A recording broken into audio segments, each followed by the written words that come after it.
परमपिता परमात्मा पूर्ण ब्रह्म सारी सृष्टि के रचनहार कबीर परमेश्वर जी ये असंग ब्रह्मांड के स्वामी हैं। ये वही परमात्मा सन 1398 में विक्रमी संवत 1455 ज्येष्ठ सुदी पूर्णमासी के दिन अपने सतलोक से अमरलोक से सचखंड से सहशरीर आए थे।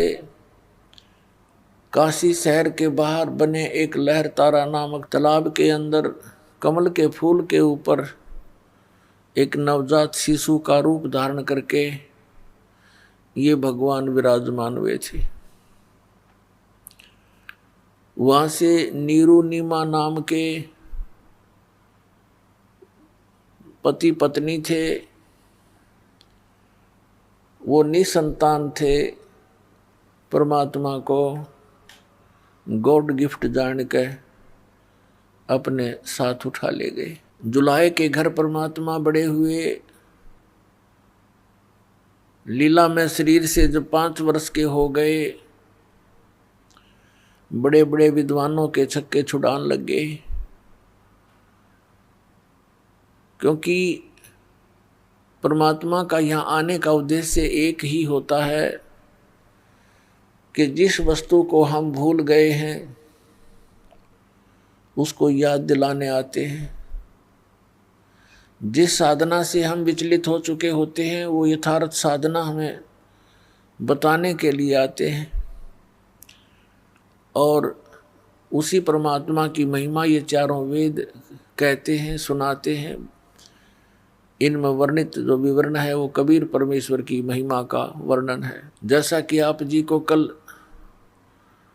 रात्रि के सत्संग में सुनाया और दिखाए थे पवित्र वेद कि ये परमात्मा क्या लीला करता है, वो वेदों में लिखा हुआ है कि वो परमेश्वर ऊपर तीसरे मुक्ति धाम में रहता है, सतलोक में, सचखंड में, और उससे ऊपर के लोकों में ये स्वयं विराजमान है। वहाँ से गति करके प्रस्थान करके आता है, सहशरीर आता है, यहाँ अच्छी आत्माओं को मिलता है, उनको फिर ज्ञान देता है, उपदेश देता है, तत्व ज्ञान समझाता है।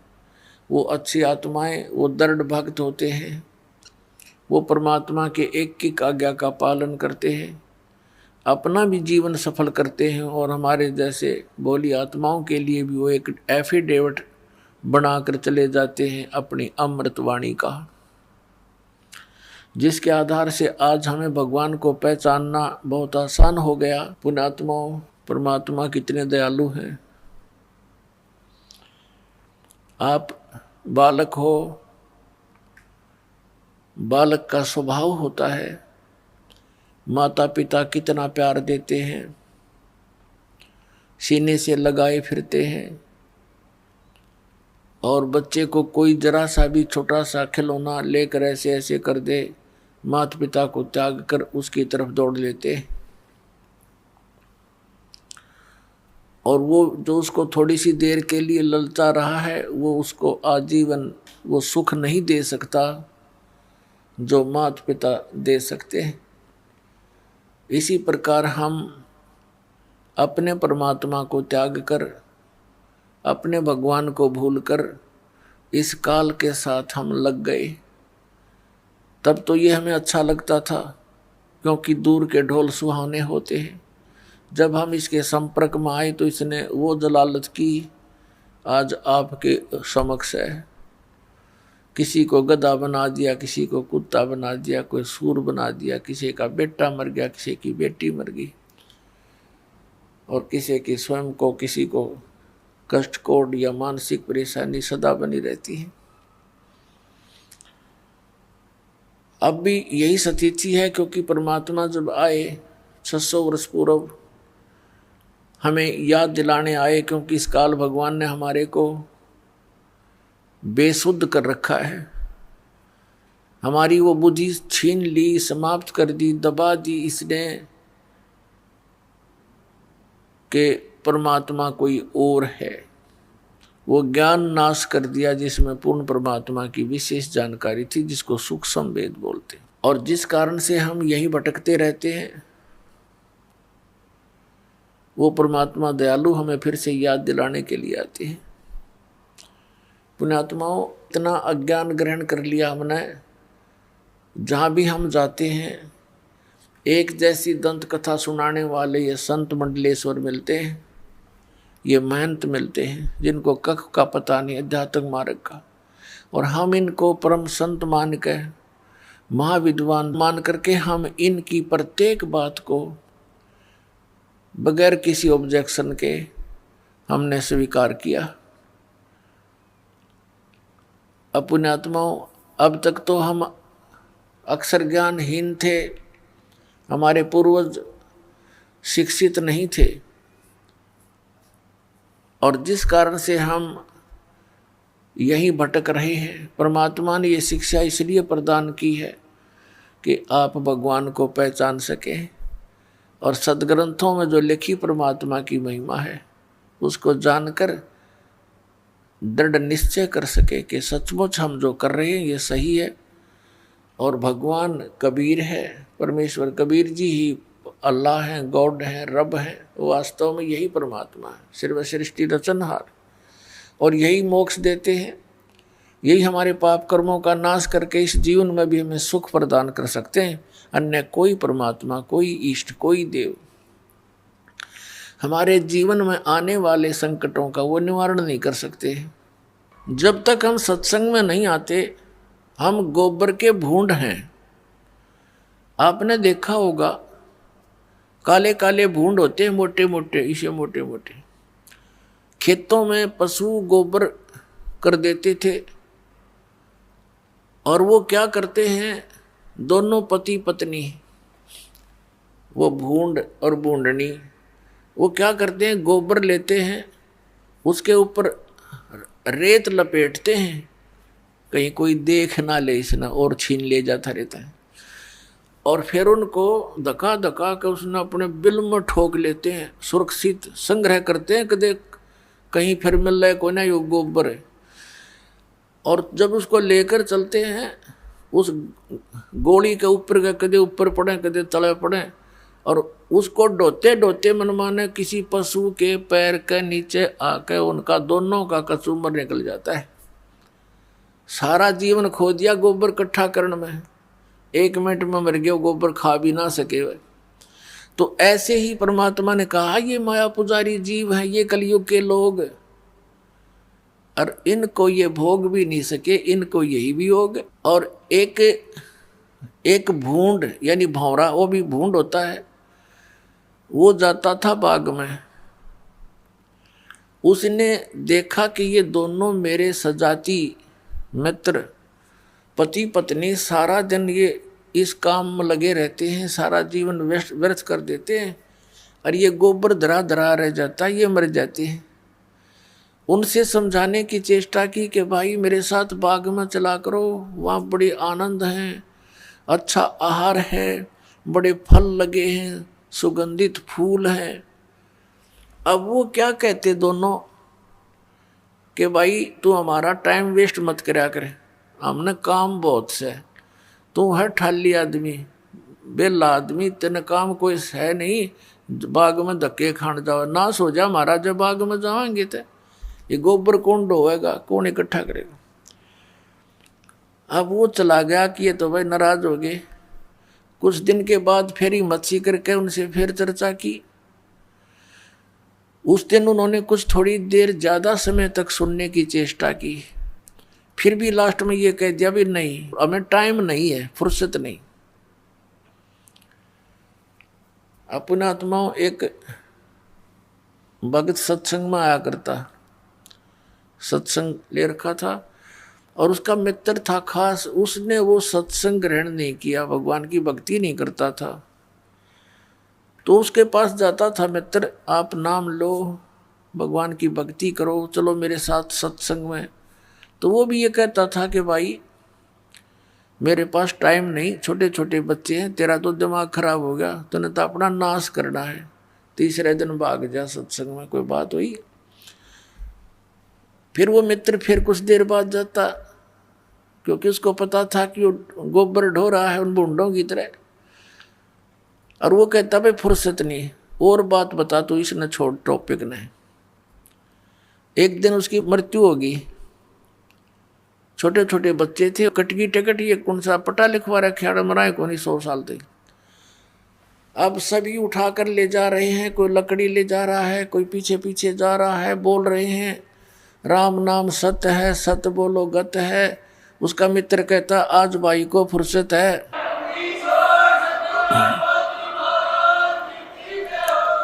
वो कहते हैं राम नाम सत्य है, सत्य बोले गत है।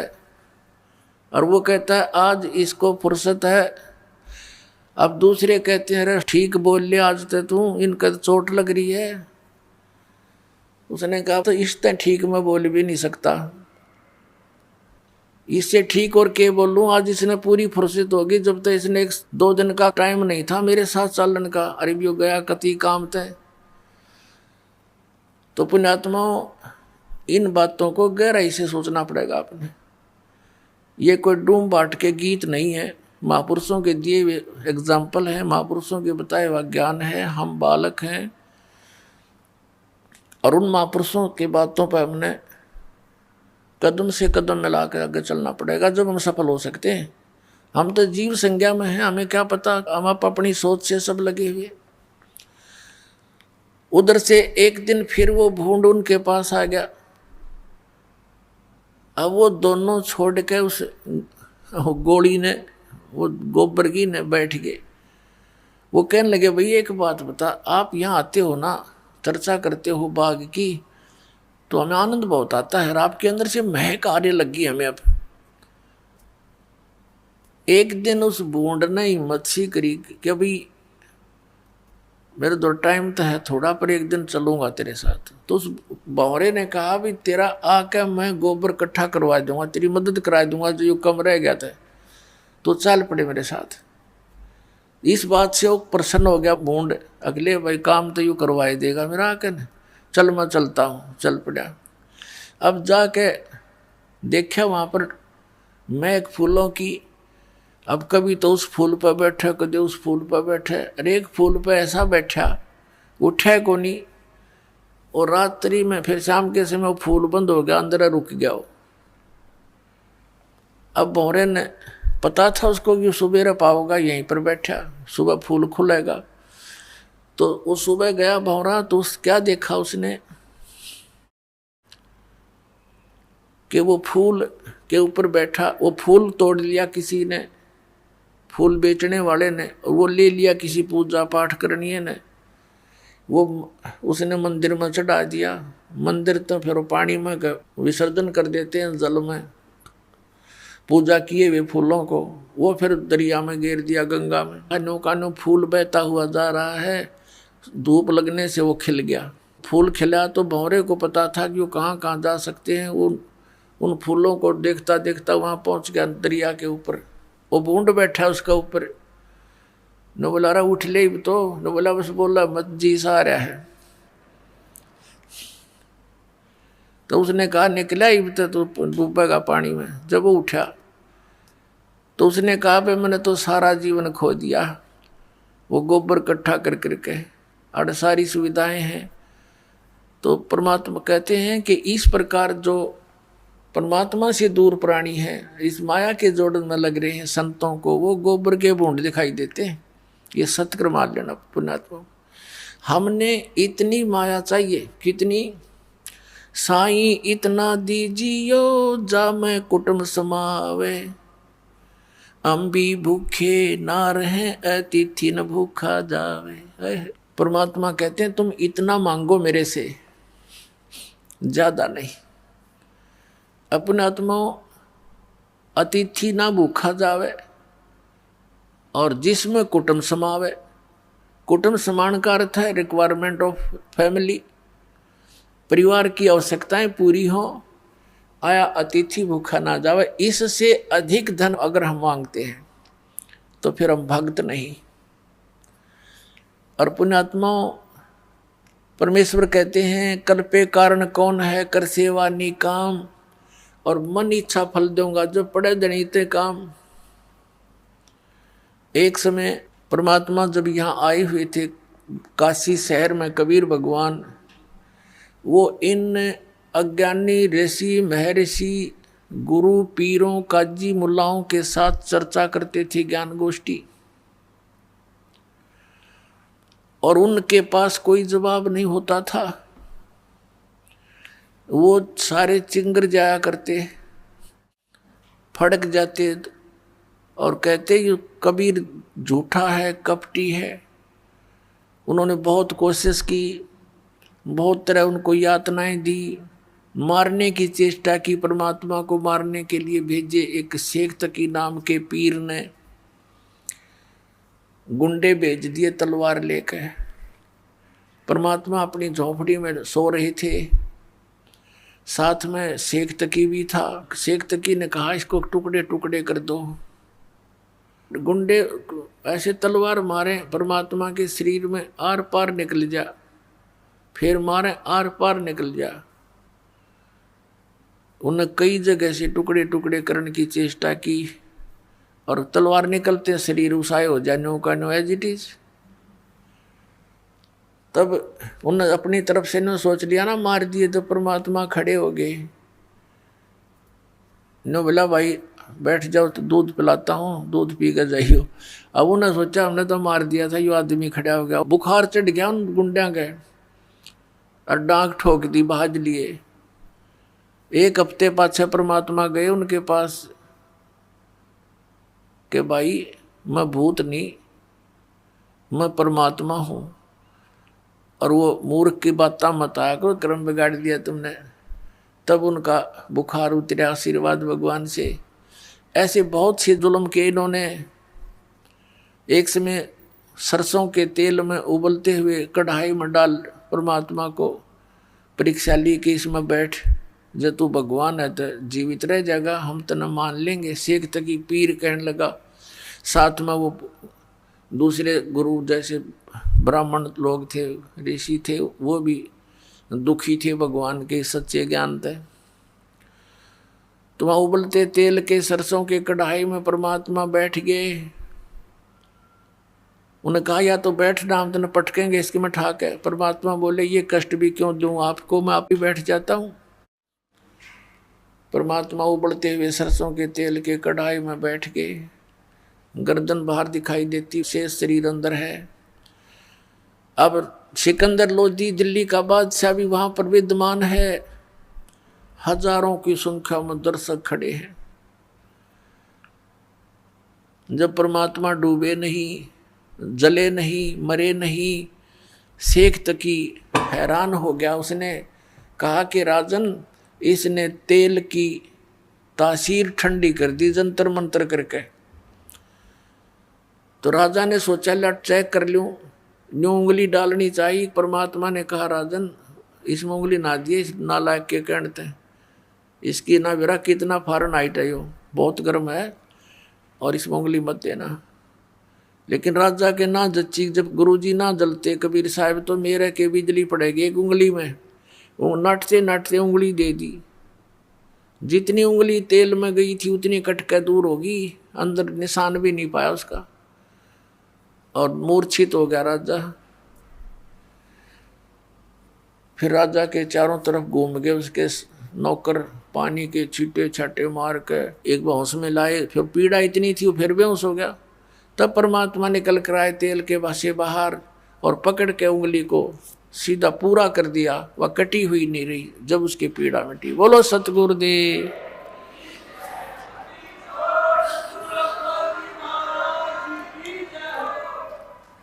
तो उस समय परमात्मा ने खड़ा होकर के सत्संग किया कि बोले बच्चों, ये जितने भी गुरु और पीर हैं ये तुम्हारे शत्रु हैं। तुम्हें डिवाइड करके बैठ गए, हिंदू और मुसलमान बना लिया। इन अपने स्वार्थ के लिए, तुम्हारे हित से इनको कोई लेना देना नहीं। तुम मेरे बच्चे हो, तुम एक पिता की संतान हो। हिंदू और मुसलमान अलग अलग नहीं हो। ये तुम्हारे भूल डाल रखी है इन अज्ञानियों ने। तो इस तरह काफी देर सत्संग किया। लोग उस चमत्कार से प्रभावित होकर के कई हजारों ने परमात्मा का उपदेश लिया, दीक्षा ली, शिष्य बने। और भी बहुत सारे ऐसे लीलाएं परमात्मा ने की। अब जैसे इन्होंने क्या किया कि भी ना तो यू मारे तो मरता, ना यू ज्ञान में हारता, अब इसका क्या करें। वो सारी मजलिस हुई, उनकी मीटिंग करी किसने, हिंदू और मुसलमानों के गुरु और पीरों ने। उन्होंने के स्कीम बनाई कि एक झूठी चिट्ठी डाल दो सभी संतों के डेरों वालों के पास कि भी कबीर भंडारा करेगा और 3 दिन का भंडारा होगा। प्रत्येक भोजन के बाद सबको एक असरफी यानी 10 ग्राम सोना और एक दोहर होती थी, बहुत अच्छा कंबल टाइप समझ लो। उस समय का सबसे उत्तम जो कंबल समझो वो दोहर होती थी। एक दोहर देगा, एक असरफी देगा, जितनी बार भोजन खाओगे, ऐसा लिख दिया। अब वो लालची माया के पुजारी, वो मंडलेश्वर, उनने सारे अपने शिष्य साथ ले लिए, छोटे बड़े रोगी कोडी जो भी थे उनके आश्रम में, और कहा सब लाल कपड़े पहन लो, साधु बन जाओ। और चल पड़े। किस लिए कि ये सभी जितनी बार भोजन खाएंगे उनको दोहर मिलेगी, असरफी मिलेगी। वो मुखिया के पास जमा कराते हैं, फिर वो सारे, वो मुखिया ना अपना ये लालच सोचकर सारा ना खिलाया। तो वहाँ काशी में निश्चित तिथि रखी हुई थी, जो सभी इकट्ठे हो गए। 18 लाख ये नकली संत पंथ सारे आगे। अब सुबह सुबह आदरणीय रविदास साहिब जी, जो अधिकतर परमेश्वर कबीर जी के साथ रहा करते थे, वो अपने घर से आए। उसने देखा भी आज इतने महात्मा कैसे इकट्ठे हो गए हैं। उनसे पूछा कि महापुरुषों कैसे आगमन हुआ आपका। तो वो कहने लगे, अरे तुम काशी वालों कौन सी दुनिया में रहते हो, तुम्हें पता नहीं, हम इतनी दूर से आ गए हैं। तुम्हें नहीं पता कि एक कबीर नाम का कोई दुल्हा है और वो भंडारा कर रहा है, 3 दिन का भंडारा है। रविदास जी तो शक पके रह गए कि भगवान ने मेरे आगे जिक्र भी ना करया। वो जान गया कि इनकी चाल है कोई। रविदास जी ने पूछा भी कोई प्रमाण है तुम्हारे पास। उन सब ने वो झूठे चिट्ठे दिखा दिए, ये देख ले, हम वैसे थोड़े आते हैं। रविदास जी चले थे फ्रेश होने के लिए। अब कहा कि फ्रेश हो थे, वो तो सट्टी पिट्टी गुम होगी कि न जुल्म कर दिया। यो नया बखेड़ा और तैयार कर दिया भगवान के लिए। पहुंच गए परमात्मा की झोंपड़ी पर और कहा, भगवान अब तो काशी छूटेगी अपनी, अपन काशी त्याग कर जाना पड़ेगा। परमात्मा बोले, क्या हो गया ऐसा। रविदास जी ने बताया कि गिनती नहीं इतने व्यक्ति आए हुए हैं, साधु संत, और सबके हाथ में चिट्ठी है कि कबीर भंडारा करेगा, 3 दिन का भंडारा होगा, मोहर असरफी प्रत्येक भोजन के बाद देगा। और ये माया के पुजारी सारे इकट्ठे हो गए। भगवान सारी काशी के अंदर वो साधु साधु दिखाई देते। परमात्मा कबीर परमेश्वर जी कहते हैं, सोचल सीधर मैं करूं। कहने लगे, रविदास जी आ जाओ, बैठ जाओ, अंदर बैठ जाओ मेरे पास। अंदर से कुंडी ला ले, आज साकल नहीं खोलेंगे। और भाई ऐसा करूँगा, रात्रि में अपने बच्चों को, अपने माता पिता को लेकर मैं चला जाऊँगा बाहर। ये नहीं जीने देंगे रविदास मेरे को। अपने आत्माओं कबीर परमेश्वर के अपने बच्चे नहीं थे, ना उनकी कोई शादी विवाह हुआ था। 2 बच्चे इस शेख तकी की फड़क निकालने के लिए और इस उद्देश्य से कि ये शायद मान ही जावे, इसलिए एक लड़का और एक लड़की 12-13 वर्ष के ये मुर्दे जीवित किए थे। ये कथा सुनाएंगे क्योंकि आज प्रसंग वो भी चला है, पहले ये पूरा कर लेते हैं। और माता पिता उनके नहीं थे, क्योंकि वो नीरू नीमा उनको कमल के फूल से उठा कर लाए थे। रविदास जी बैठ गए, परमात्मा भी बैठ के माला लेके कोने में, अकबर भगवान ने याद करे रविदास जी परमात्मा आपत्ति टाला करता है। पुण्यात्मा हमारे लिए उदाहरण है कि जब ऐसी कोई समस्या हो तो भगवान ने याद कराया करो। रिश्तेदार कुछ नहीं कर पाओगे उस समय आपकी, ना कोई और मदद कर पाओगा।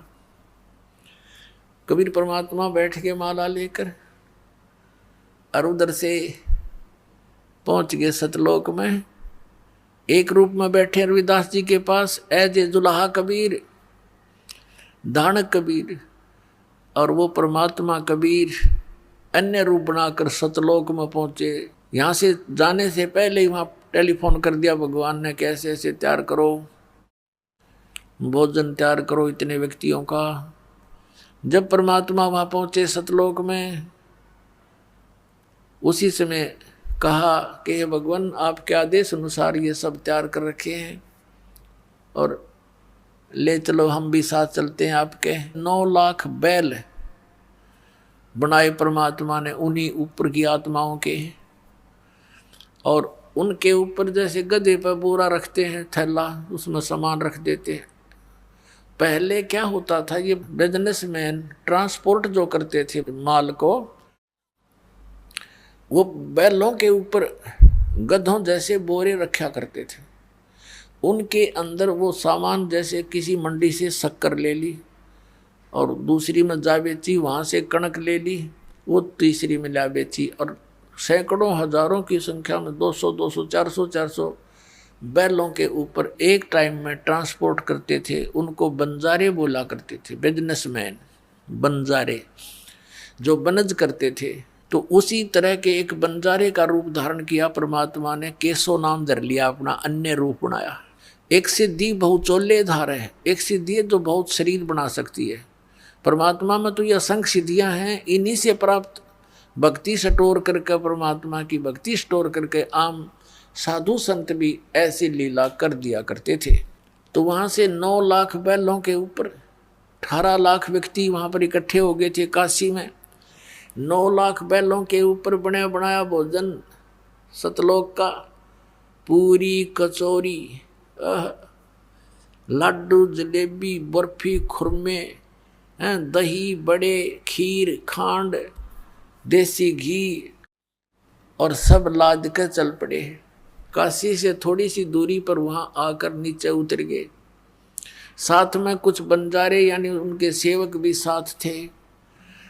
आदरणीय गरीबदास साहिब जी को परमात्मा मिले थे सन 1727 में। उनको सचखंड लेकर गए थे परमेश्वर, जैसे एक जिंदा महात्मा के रूप में आकर के, जैसे आदरणीय गरीबदास साहिब जी को लेकर गए, ऐसे ही आदरणीय नानक साहिब जी को लेकर गए थे। बेई नदी से सचखंड लेकर गए थे, फिर वापस छोड़ा था। ऐसे गरीबदास जी को ऊपर ले जाकर वापस छोड़ा था और उनकी दिव्य दृष्टि खुल गई थी। परमात्मा ने उनके अंदर ज्ञान फीड कर दिया था, दिव्य दृष्टि खोल दी थी। उसी आधार से गरीबदास साहिब जी ने परमात्मा की लीलाओं का आंखों देखा वर्णन किया।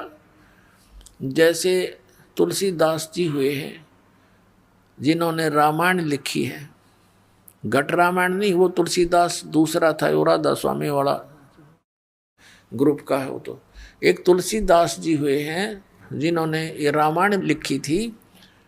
पहले रामायण संस्कृत में थी, उन्होंने फिर अपनी दिव्य दृष्टि से, उसकी भी दिव्य दृष्टि खुल गई थी, तो उसने ये श्री रामचंद्र जी की लीला लाखों वर्ष के बाद ज्यों की त्यों चित्रार्थ कर दी थी।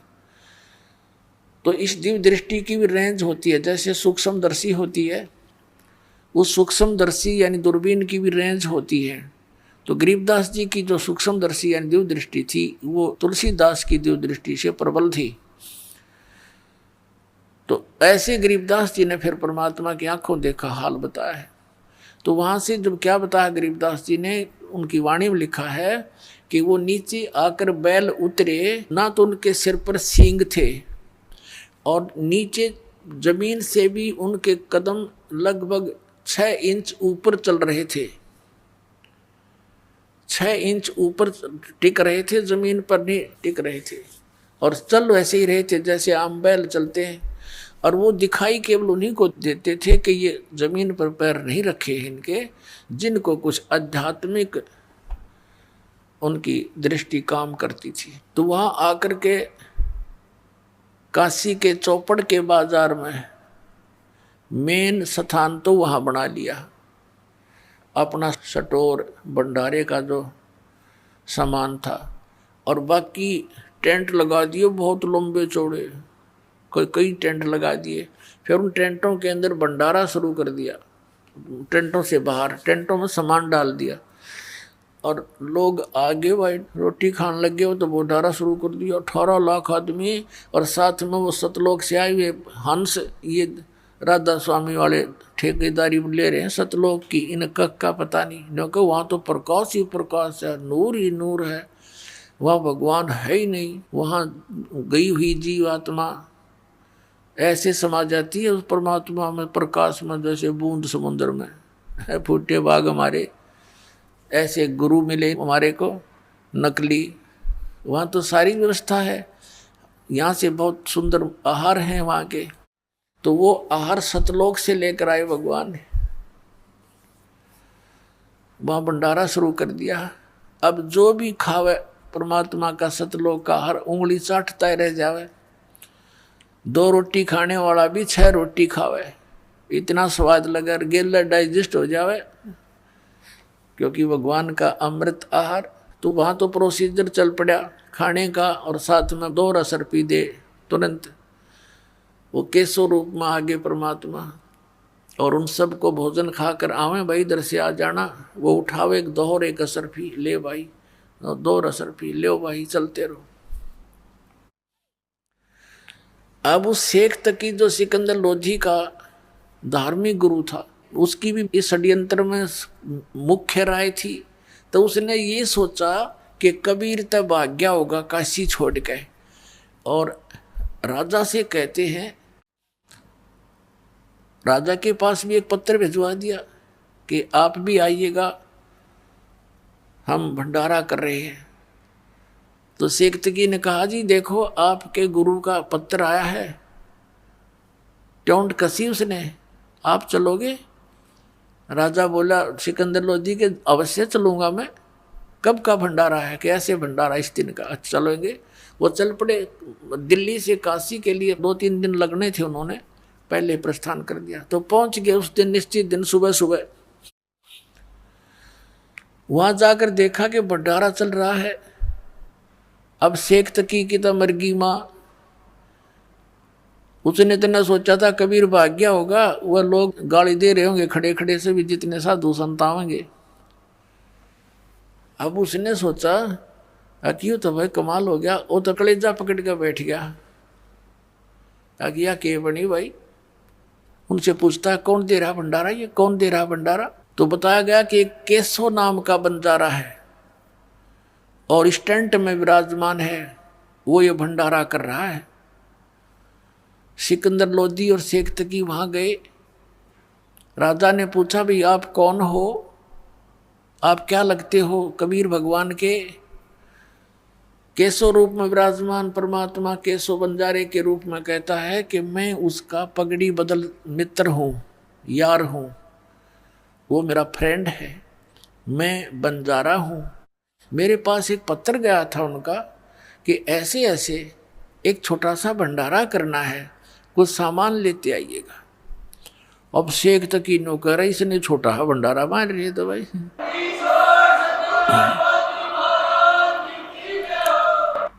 उस मंदबुद्धि ने न्यू ना सोची, जो सारी सृष्टि को पालन कर रहा है उसके लिए तो भंडारा छोटा ऐसा है। ये तो 18 लाख आदमी और वो पूरे विश्व के असंख्य ब्रह्मांडों का पालन पोषण करने वाला, उसके लिए के भंडारा यूँ? ये तो जैसे 1000 मन गेहूँ हो किसी के पास और एक मुट्ठी उठा कर डाल दिए चींटियों के बिल पे, उन तो 1 साल बहुत है। वह 1 वर्ष उस पूरी चींटियों के बिल, करोड़ों अरबों पुरानियों को 1 वर्ष, और उसका बाकी सामान्यों का नहीं रहेगा।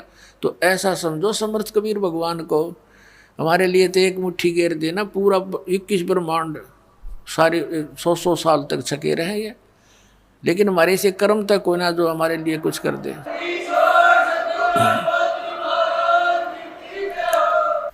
अब सिकंदर लोधी ने पूछा कि वो कबीर साहब क्यों नहीं आए। केसो कहता उनका दास जो बैठा है, मौज उनकी, आएंगे जब आ जाएंगे, वो तो मर्जी के मालिक हैं। अब सिकंदर लोधी कहते उत्सुकता और घनी बढ़ गई कि दर्शन करो इसे महापुरुष के, जिसके लिए केसो कैसे बन जा रहे जिसके, लेकिन बुद्धि भ्रष्ट होगी उससे एक तकी की। और तब मुँह चढ़ा के क्लोजा बैठा कि तो दूर अपने मुसलमानों के घर पर वहाँ पूजा करवाओ बैठ के। सिकंदर लोधी हाथी पर विराजमान था, पहुंच गया परमात्मा की झोंपड़ी पर, जाके दरवाजा खटखटाया। अब रविदास जी कहने लगे महाराज ये तो आ गए यहाँ पर। परमात्मा बोले दरवाजा ना खोलिए, बोलिए मत, बस देखी जागी। दरवाजा तोड़ कर वैसे कहा जी हम तो निकले नहीं बाहर। फिर दरवाजा खटखटाया और आवाज लगाई कि हे परवरदिगार दरवाजा खोलना, मैं सिकंदर लोधी बोल रहा हूं।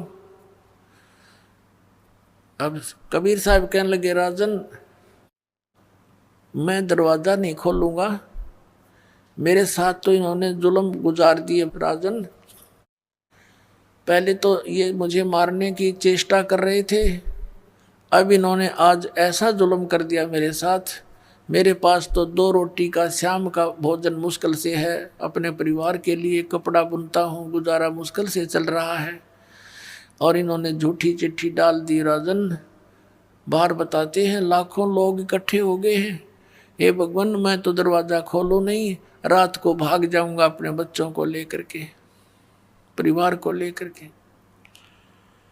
अब सिकंदर लोधी आंखों में आंसू भर के और कहता परवरदिगार एक बार दर्शन दो अपने दास को, आप मुझे नहीं बहका सकते, मैं आपको जान चुका हूँ परवरदिगार, अपने दास को दर्शनार्थ दरवाज़ा खोल दो। तब परमात्मा ने कहा भाई रविदास खोल दे। रविदास जी ने सांकल खोल दी, दंडवत प्रणाम की सिकंदर लोधी दिल्ली के बादशाह ने मुकुट समेत परमात्मा के चरणों में, और कहा परवरदिगार आपकी जय जयकार हो रही है, आपने भंडारा लगा रखा भगवान, आप हमेशा ऐसी लीला करते हो, आप स्वयं परवरदिगार हो, आप अल्लाह का रूप हो। आप देखो तो चलकर भगवान वहाँ पर कैसा भंडारा लगा रखा है, सब भोजन खा रहे हैं और ये पूछ रहे हैं कि ऐसा भंडारा देने वाले वो महापुरुष कौन है, उनके दर्शन तो कर लें इसे पुण्यकर्मी प्राणी के। वो तो आपको प्राणी समझें, लेकिन आप हमारे जानी जान भगवान हो परमात्मा, आपके दर्शनाभिलाषी वहाँ आपके इंतजार कर रहे हैं, आप चलो मेरे मालिक। तब परमात्मा ने कहा कि चलो भाई चलते हैं। आसमान से एक मुकुट आया, मनोहर मुकुट सुंदर, और परमात्मा के सिर पे रखा गया। और परमात्मा ज्यों ही झोंपड़ी से बाहर निकले, आसमान से फूल बरसने लगे कबीर परमात्मा के ऊपर, सतलोक से आकर के फूल बरसने लगे। रविदास जी चंवर करते हुए साथ साथ चले। तब सिकंदर लोधी ने कहा कि रविदास जी यह सेवा दास को दे दो, आप तो नित्य ही करते हो इनकी सेवा। रविदास जी ने वो चंवर राजा सिकंदर लोधी को दे दिया। परमात्मा को सिकंदर लोधी ने हाथी की अंबारी पर बैठाया, साथ में रविदास जी को, पूज्य परमेश्वर कबीर जी को हाथी की अंबारी होती थी, एक कक्ष बनाया जाता था, रूम, उसको अंबारी कहते थे, और उसके सब दरवाजे खोल दिए, गेट खोल दिए। राजा बैठ गया, रविदास बैठ गए और परमेश्वर कबीर साहब बैठ गए। राजा चंवर कर रहा है, पीलवान हाथी लेकर चल पड़ा वापस भंडारे की ओर। लोग देख रहे हैं, काशी के लोगों से पूछ रहे हैं, वो भोजन करने वाले काशी वाले भी वहीं जी मेरे हैं सारे, पूछ रहे हैं कि कौन है ये, कौन है हाथी पर, कि एक तो राजा बैठा है, एक कबीर साहब बैठे हैं, कबीर जुलाहा धानक, जिसके ऊपर राजा चंवर कर रहा है, ये है वो कबीर जो भंडारा किया है जिसने। तो उन्होंने कहा ओहो अच्छा, ये है वो महापुरुष, ये है वो महानात्मा। तो सारे भंडारे में घूम कर सबको दर्शन दे के वापस आ रहे थे। जिस टेंट में वो केशव रूप में परमात्मा विराजमान थे, वहां से एक बंजारा गया। उसने करबद्ध होकर प्रार्थना की कि हे भगवान, आपको आपका दोस्त, आपका मित्र केशव याद कर रहा है। परमात्मा हाथी से तुरंत नीचे उतरे। राजा और रविदास जी भी साथ साथ आ गए। और जो ही उस टेंट में प्रवेश किया परमात्मा ने, जिसमें केशव विराजमान था अलग तख्त पर, उसी समय क्या देख रहे हैं, राजा भी देख रहा है और भी देख रहे हैं कि तुरंत एक तख्त बिछ गया अपने आप मिनटों में। उसके ऊपर कपड़े जैसे आप फिल्मों में देखते हैं, कंप्यूटर में बनते चले गए, वहाँ ऐसे हो रहा है, ऐसे बढ़िया रेशमी से उसके ऊपर वस्त्र बिछ के किनारीदार चारों तरफ सुंदर। और वहाँ परमात्मा बैठ गए जच के उस तख्त के बीच में, और टेंट को चारों तरफ से उठवा दिया, खुला करा दिया, चारों तरफ की उसकी कनात हटवा दी। अब वहाँ 8 पैर तक यानी 24 घंटे तक वहाँ सत्संग किया परमात्मा ने। केशव रूप में स्वयं विराजमान है और दुल्हा धानक कबीर रूप में आप विराजमान है। केशव रूप से प्रसन्न करते हैं कि आप यहाँ क्यों आ गए इसे गंदे लोक में, या आप इनका भला चाहते हो, ये आपका बुरा कर रहे हैं। हे भगवान, यहाँ तो कभी अकाल गिर रहा है, कोई सुंदर बाग बगीचे भी नहीं है, कोई सुंदर यहाँ का वातावरण भी नहीं है, आप इसे गंदे लोक में क्यों आगे अपने सतलोक सचखंड न छोड़कर भगवान। तब परमात्मा कहते हैं केशव, ऊंची आवाज में सुना सुना के बड़ी मार्मिक आवाज में कहते हैं केशव, मेरे दर्द से तू परिचित नहीं है। ये सब मेरे बच्चे हैं, जिनके बच्चे दुखी हो माता पिता कैसे चैन से रह सकते हैं। इनको अज्ञान से भर दिया इन नकली गुरुओं ने। यहाँ का भगवान काल है, ये इनको खाता है और ये सोच रहे हैं ये बड़ा अच्छा भगवान है, इसने यहाँ काजू किस्मत सेब संतरे ये दे रखे, आहार बढ़िया धरती पृथ्वी दे रखी है। और ये भूल जाते हैं कि इनके बच्चों को कौन मार रहा है, इनके माता पिता को कौन मार रहा है। ये तो इसने यहाँ पर ऐसे पाल रखे हैं जैसे कसाई बकरे पालता है केशव, जैसे कसाई बकरे पालता है उनके लिए सब सुविधा देता है। और वो बकरे समझते हैं, वो बकरियां समझती हैं कि ये हमारा दयालु मालिक है, हमारी कितनी केयर टेक करता है, हमारे लिए कितनी सुविधाएं दे रखी हैं। और जब वो कसाई आता है उन बकरों के अंदर झुंड में, वो उनको अपना मालिक जान करके उससे प्यार करते हैं, उसको चाटते हैं, वो हाथ लगाता है उसके शरीर पर, बकरों के शरीर पर, और बकरे उसको मुंह से चाटते हैं अच्छा व्यक्ति जान के। और वो ये देख रहा है इसमें मांस कितना होगा, कई किलो का बिकेगा। पुण्यात्मा परमात्मा कहते हैं तब तो वो उनको मालिक दिखाई देता है जब वो सुविधाएं नजर आती हैं। और फिर जब ऑर्डर आता है 20-30 बकरों का, वो नहीं देखता किसका बेटा मरेगा, किसकी बेटी, किसकी माँ, वो नहीं पहचान करता। उसने तो मोटे मोटे छांट लेने हैं और जाके कटवा देने भाई। ऐसी स्थिति थी। आप यहाँ जहाँ रह रहे हो इस गंदे लोग का यू मालिक ज्योति निरंजन ये कसाई है और तुम्हें खाने के लिए रोके हुए है। पुण्यात्माओं 24 घंटे तक परमात्मा सत्संग करते रहे।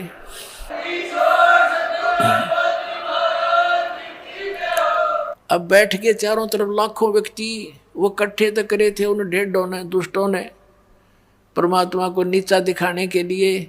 और वो परमात्मा के काम आगे उसके बच्चे इकट्ठे हो गए, क्योंकि जितने भी साधु संत महंत बने हैं, ऋषि गुरु बने हैं, ये बहुत अच्छी आत्मा होती है, परमात्मा की तरफ में घर भी त्याग देते हैं, लोक लाज भी छोड़ देते हैं, फिर ये काल के दूतों के फंस जाते हैं, इनका जीवन नष्ट कर देते हैं, अज्ञान से भर देते हैं। तो अच्छी आत्माएं थी, भगवान के लिए भटक रहे थे। उन्होंने सुना मालिक का सत्संग 8 पैर तक है, होए होए गद गद हो गए सारे, चारों तरफ बैठ गिर नाम लिया कई लाखों ने। इस प्रकार कबीर परमात्मा के 64 लाख शेष हो गए थे पुण्यात्मा उस समय, जिसमें भारतवर्ष कितना बड़ा था। अफगानिस्तान, बलोचिस्तान, पश्चिमी और पूर्वी पाकिस्तान, इराक, ईरान, गढ़, वो गजनी तक, ये सारा बलख बुखारे तक, इराक, ईरान तक, ये सारा भारतवर्ष था। और उस समय भारतवर्ष की आबादी 600 वर्ष पहले मुश्किल से 4 करोड़ होगी, और उस 4 करोड़ आबादी में तो 64 लाख से हो जाना बड़का का खेल नहीं है। ना कोई मीडिया था, ना कुछ और था, वो समर्थ की समर्थता का प्रमाण था। तो उस समय उनकी आपस में परमात्मा के स्वरूप में विराजमान, दूसरी तरफ से कबीर साहब रूप में विराजमान, धानक दुल्हा रूप में, उनकी कैसी वार्ता हुई ये आपको सुनाते हैं। पुण्यात्माओं, आपका सौभाग्य, आपको ये अमर कथा सुनने को मिल रही है, ये सत्कर मान लेना। अभी तक तो हमने दंत कथा सुन रखी थी, अब देखना कैसा आनंद आएगा परमात्मा की चर्चा सुनने और करने से। सिमटे भेख इकट्ठे हुए काजी पंडित माही, गरीबदास चिट्ठा फिरा जम्बू दीप सब ठाही। ये जम्बू दीप भारतवर्ष को कहते हैं, जम्बू दीप। एक नकली बैठा जम्मू में कबीरपंथी, उसके चेले लोग कहें बोला यू जम्मू में उतर रहा भगवान। परमात्मा ने कहा था मैं जम्मू दीप में आऊँगा, परमात्मा ने कहा था मैं भारतवर्ष में आऊँगा, वो जम्मू दीप नहीं है। सिमटे भेक इकट्ठा हुआ काजी पंडित माही, गरीबदास चिट्ठा फिरा जम्बू दीप सब ठाई। मसलत करीब मिलाप से जीवन जन्म कछु नाही, गरीबदास मेला सही बेक सिमटे ताही। सेतु बंद रामेश्वरम द्वारका गढ़ गिरनारी, गरीबदास मुल्तान मग ये आए भेख अपार। भेख माने साधु संतों के टोल आगे। हरिद्वार बद्री विनोद गंगा और केदार, गरीबदास पूरब सजे ना कुछ किया विचार। 18 लाख दफ्तर चढ़े अस्तल बंद मुकाम, गरीबदास अनाथ जीव और कहते उस धाम। बेख देख रविदास जी गए कबीरा पास, गरीबदास रे दास कहे छूटा काशी बास। लाए तार लौलीन होए रूप विहंगम माही, गरीबदास दुल्हा गया वो अगम पुरी नज ठाही। कहते हैं वो गरीबदास जी कह रहे हैं जिसको तुम दानक दुल्हा कहते थे वो परमात्मा थे। अपने निज स्थान पर सतलोक में, अगमपुरी में पहुंच गए। सतलोक में हर एक रूप में वहां बैठे हैं रविदास जी के साथ में। जहां बॉडी असंख्य सूर्य बंजारे और बैल, गरीबदास अवगत पूरी हुई काशी को सैल। वहां जो पहुंचे असंख्य बंजारे तैयार खड़े, असंख्य बॉडी बैल खड़े, तब परमात्मा से कहा कर जोड़ के आपको जितने चाहिए ले जाओ, भगवान तैयार कर दिया आपके आदेश से। कहते उसमें से 18 लाख ले और कुछ बच्चे साथ ले लिए सतलोक की आत्माएं। अब चलो मेरे साथ। जहाँ बॉडी असंख्य सूर्य बंजारे और बैल, गरीबदास अगमपुरी हुई काशी कुशेल। जर्द श्वेत और हरे नगे बॉडी भरी अनंत, गरीबदास ऐसे कहा लो कबीर भगवंत। अनंत कोट बालद सजी तास लई 9 लाख, गरीबदास के 100 कला एक पलक पुर जाके। ये ओखा की खंजू से पूरे अंजल का अधिकार, गरीबदास ऐसे कहा सुन तू सिरजनहार। अब परमेश्वर कबीर साहब को वहाँ पर कहा, वहाँ की देव आत्माओं ने कि परमात्मा आप जहाँ गए हो वो तो खाकी खंजूस स्थान है, लोक है, जहाँ समय पर टूक भी ना मिलता, सारे उम्र लगे रहते हैं, रोटी भी ना चलती उनकी, और ले जाओ दाता आपके आदेश से हम ना जितने चाहिए उतने ले जाओ। तो कहते हैं उनमें से 9 लाख लेकर के भगवान चले। ओ खाकी खंजू से पूरे अंजल का अधिकार, गरीबदास ऐसे कहा सुन तू सिरजनहार। सतलोक के हंस आत्माओं ने कहा हे सर्जनहार, हे परमात्मा, वो तक कति वहां से दिखाई देता ये लोक न्यो का निवड़ कीड़े मकोड़े दिखाई देते, हम इतना गंदा जीवन जी रहे उस लोक को देखते हुए। कहते हैं अंत कोट बालद सजी तास ले 9 लाख, उनमें से 9 लाख लेकर चल पड़े। गरीबदास के सो कहला एक पलक पुर जाखे, कि वहां 16 शंख कोश, एक कोश में 3 किलोमीटर 48 शंख नील पद्म शंख कोश है सतलोक, और वहां से इतनी शीघ्र आगे जैसे एक पलक जपया करे। ओए होए, और यही वेद बताते हैं कि वो परमात्मा अपने लोक से इतनी गति से तीव्रगामी होकर आता है, तेज चलने वाले पदार्थ की तरह बिजली जैसी गति से यहाँ आ जाता है। और वो लीला खुद भगवान कबीर साहब ने की है। एक पलक पुर झांक जहाँ कल्प ऐसी करी चौपड़ के बाजार, गरीबदास तंबू तने वहाँ पचरंग झंडे सारे, खुला भंडारा गैब का बिन चिट्ठी बिन नामे, गरीबदास मुक्ता तूले धन के सो बलि जाऊं मैं। कहते हैं खुला भंडारा गैब का माने उस गुप्त शक्ति का, और बिन चिट्ठी बिन नाम, किसी का नो भी नाम नहीं, कबीर साहब कर रहे हैं लिखा हुआ कि उसकी तरफ से भंडारा, कॉमन भंडारा। फिर जिन्ने जनवा तुल है बूरा घरत और दाल, गरीबदास आटे अटक ये लेवे मुक्ता माल, कस्तूरी पान मिठाइयाँ लड्डू जलेबी चंगेर, गरीबदास नुक्ती ने रखे जैसे भंडारी कुबेर, बिना पकाया पक रहा उतरे अरस खमीर, गरीबदास मेला शुरू हुआ जय जय होत कबीर। परमात्मा के बारे में गरीबदास साहब कह रहे हैं कि बिना पकाया पक रहा, अपने आप बगैर किसी अंगीठी भट्ठी कुछ नहीं थी, ताजा बनता दिखा वहाँ सारा सामान, लड्डू जलेबी, बिना पकाया पक रहा उतरे अरस खमीर, गरीबदास मेला शुरू जय जय होत कबीर। कबीर साहब की जो जयकार कर रहे हैं, खाना खा रहे हैं, मोहन भोजन पा रहे हैं, सकल संप्रदा तृप्ति 3 दिन जोनार, गरीबदास सठ दर्शनम सीधे गंज अपार। बताओ आप तो इतने बेईमान हैं बिना ज्ञान के।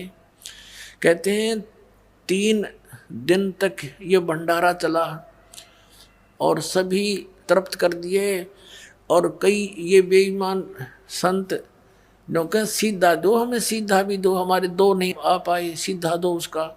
उसके लिए क्या होता है, आटा घी खांड, और वो न्यारे तो ले जाओ बेईमानो, हड़क के भगवान के घर में काटा है। फिर क्या बताते हैं, शाह सिकंदर को सुनी धन कबीर बलि जाऊं मैं, गरीबदास मेले चलो मम हृदय दर पाऊं। सिकंदर लोधी जब वहां गया, भगवान से वार्ता की, वो कैसे चित्रार्थ की आदरणीय गरीबदास साहिब जी ने, शाह सिकंदर को सुनी धन कबीर बल जाऊं, गरीबदास मेले चलो मम हृदय धर पाओ। अब सिकंदर लोधी कहता है कि भगवान एक बार चलो उस मेले को देखो, आपकी जय जयकार हो रही है, आपने कितने रंग ला रखे हैं, और मेरी छाती पर पाँव रख कर चालो मेरे दाता, आज मुझे आप इतने आदरणीय महसूस हो रहे हो, आपने कैसे रंग लगा रखे। उनको पता था सिकंदर को कि शेख तकी के बोए बीज हैं, और बहुत समझाता था कि शेख तकी तो कर्म ना बिगाड़े, और वो दूना मरोड़ी खा जाता और कति नाराज हो जाता, कई दिन मुंह तो नहीं बोलता सिकंदर ते राजा से उसका पीर, इतना नालायक आदमी था थोड़ी सी प्रभुता पाके। कहे कबीर सुन साहा तू ये भेख बिगाड़ा काम, गरीबदास कैसे चलूं मो गठरी नहीं दाम है। अब परमात्मा कबीर परमेश्वर जी सिकंदर लोधी से अपनी व्यवस्था बता रहे हैं, लीला दिखा रहे हैं कि कैसे चलूं उस मेले में, मेरे पास पैसे तो है ही नहीं, नहीं काशी में सा कोई मोहे उधारा देत, गरीबदास ताना तनु जब कुणबे की सुध लेत, मैं आधीन निकट हूँ उधर बरनी मोहे, गरीबदास माता दुखी और मोमन है छोए। अब परमात्मा परमेश्वर कबीर जी पुण्यात्माओं हमारे लिए कितने भटक रहे हैं, और हम उनको ना पहचान कर यहाँ दुख पा रहे हैं। अब क्या बताते हैं, सिकंदर लोधी ने जब ये कहा कि भगवान आप चलो एक बार, तो परमात्मा कहते हैं कि बनारस के अंदर मेरा कोई ऐसा मित्र, ऐसा कोई सेठ नहीं जो मुझे उधार दे दे, क्यों मैं गरीब व्यक्ति हूँ, मेरे पास ऐसा धन भी नहीं जो गिरवे रख दूँ, और सारा दिन कपड़ा बुनता हूँ, और कपड़ा बुनकर जो भी कुछ मिल जाता उससे अपने परिवार का पोषण करता हूँ। मैं अधीन अनिकट हूँ उधर भरह ना मोहे, और गरीब दास माता दुखी और मोमुन है छोहे। कहते हैं कि मेरी माता, जो मुँह बोले माता पिता है, यह भी मुझसे दुखी है कि तू कोई न कोई पंगा पाए रहता है, क्यों छेड़ा करे न भाई। और ये मोमिन यानी मेरे पिता रूप में जो मुसलमान नीरू है, ये भी गुस्से होता है, तू रोज पंगे पाए रहे, तन के बड़ी है कोई मरो चाहे जीव। तो परमात्मा उनको कहा करते, मैं कैसे टिकूं, मैं कैसे चैन से बैठूं, ये सब मेरे बच्चे हैं।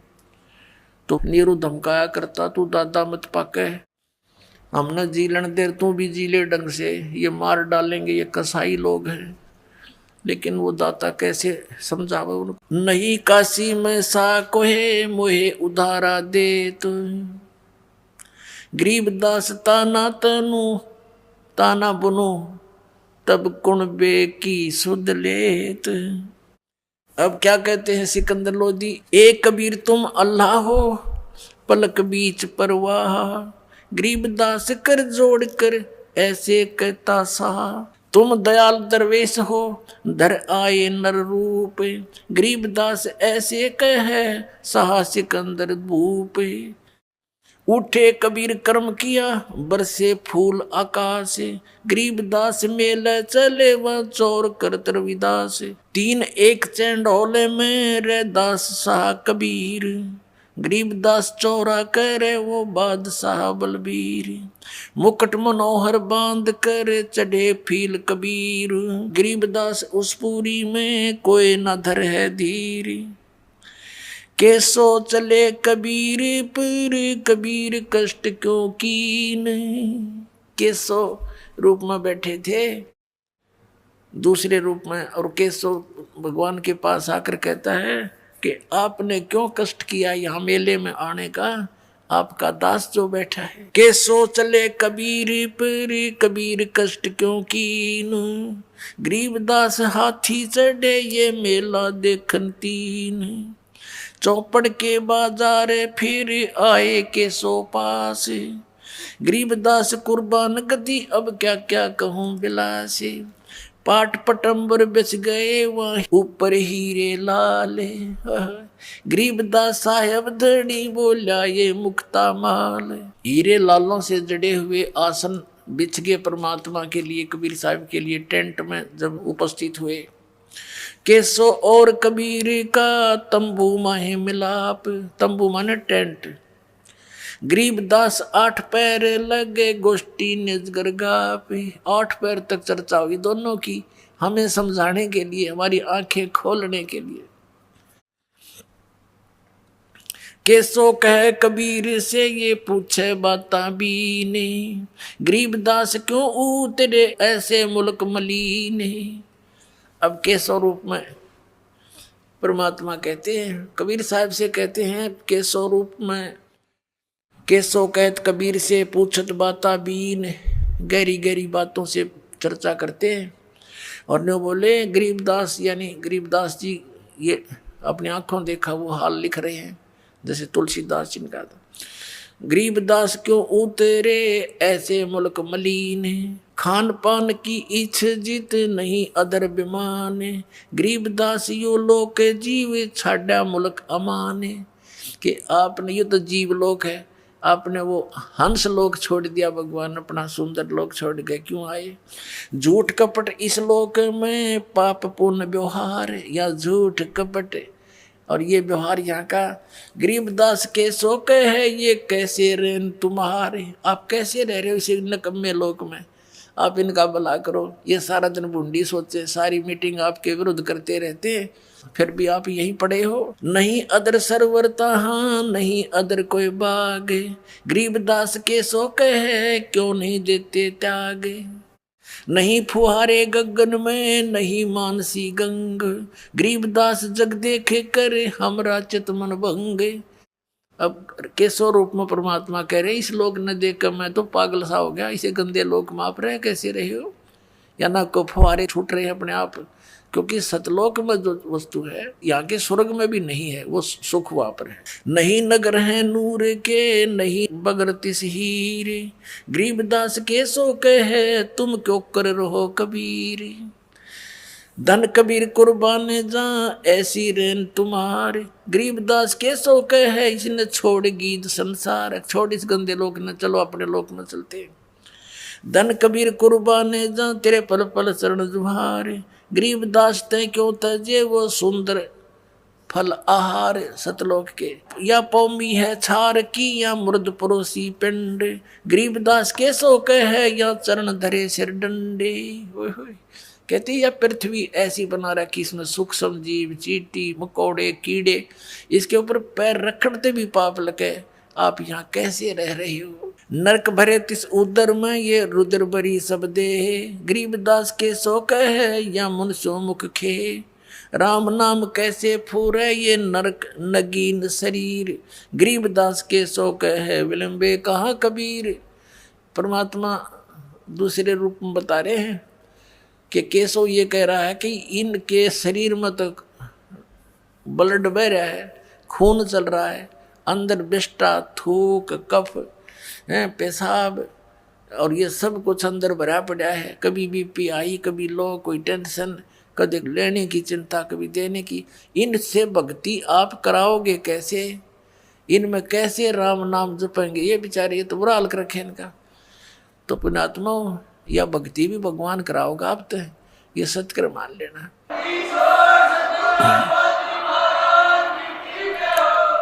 नहीं तो जीव परमात्मा का नाम नहीं ले सकता, बकवाद कितनी करवा लो इससे।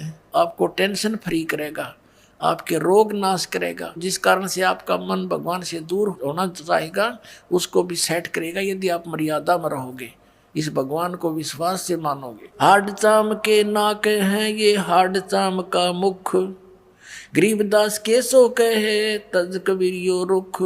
राम नाम कैसे फूरे, राम नाम कैसे जपेंगे, ये नरक नगीन शरीर, इनका शरीर में नरक भरा सारा।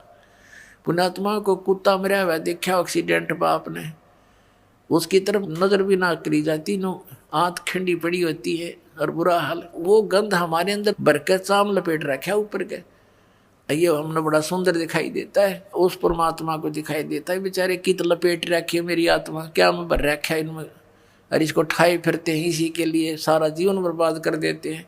और फिर यही फिर रह जाते हैं, फिर पशु बनकर इसी क्रम में लगे रहते हैं। राम नाम कैसे फूरे ये नरक नगीन शरीर, गरीबदास के सो कहे विलंबे कहाँ कबीर।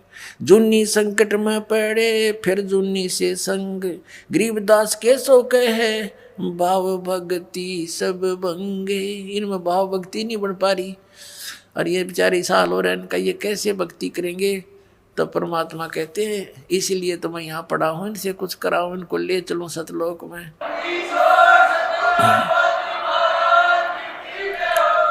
100 योजन पर लगत है या दुनिया की गंद, गरीबदास के सो कहे ये हार्ड चाम का फंद। यहाँ से 100 योजन, 1 योजन होता है 4 कोस का, 1 कोस होती है लगभग 3 किलोमीटर की। अब कहते हैं 100 योजन यानी 1200 किलोमीटर दूर तक ऊपर तक यहाँ की दुर्गंध जाती है। यहाँ खान पान से जो मल त्यागते हैं, इससे श्वासों से, कहते हैं 100 योजन तक तो इनके शरीर की गंध जाती है, वहाँ भी बदबू आती है। और ये इसका वहाँ इस शरीर के अंदर बैठे बेचारे ये भक्ति कैसे कर पाएंगे। तो परमात्मा कहते हैं मैं भक्ति कराने के लिए ही भटक रहा हूँ, इनको सारी सुविधा दूंगा, इनको मैं आप भक्ति कराऊंगा, इसलिए तो मैं यहाँ बैठा हूँ ना, तो काली न भक्ति करने दे, इनकी दुर्गति कर रखी है। सुन कबीर सुर भेद हूँ केसो कसकरंत,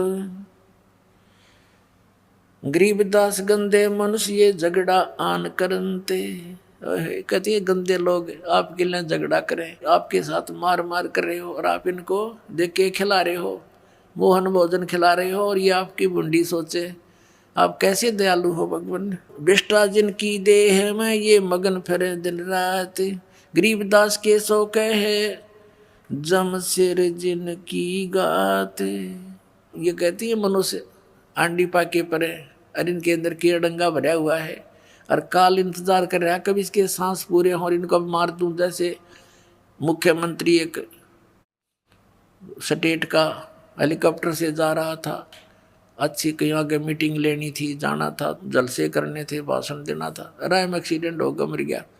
कहते ये फूले फिरे और काल नु बाट देखे, इसका कब श्वास पूरे हों वहीं खत्म, 1 सेकंड भी ना छोड़ूं।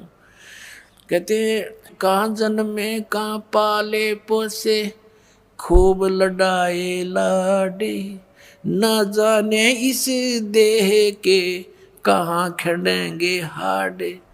10 में पूरा हो जाएगा, वही कड़च कर दिया, यूं 1 सेकंड भी नहीं दे सकता।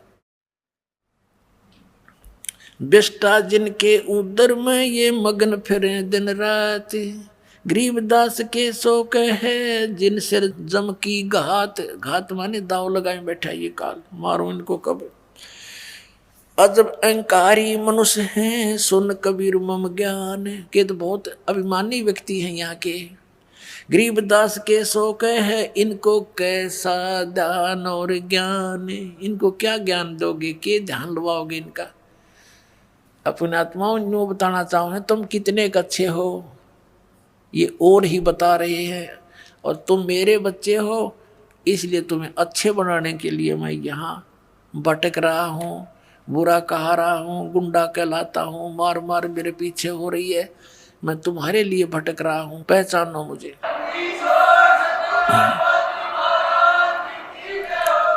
अजब अहंकारी मनुष्य हैं सुन कबीर मम ज्ञान, गरीबदास के सो कहे इन कैसा ज्ञान और ध्यान। सुन कबीर मन भावने तुम्हारी बात अगाध, गरीबदास के सो कहे तुमसे तुम ही साध। केशव कहता है कि तेरी जैसी हिम्मत मैंने नहीं देखी किसी की, तेरे जैसे साध हमने नहीं देखे। परमार्थी ये तुम्हारे साथ बुरा करते, आप इनका कितना भला सोच रहे हो। अब परमात्मा कहने लगे केशव से, क्योंकि अपने डबल रोल में सबको सत्संग सुना रहे हैं।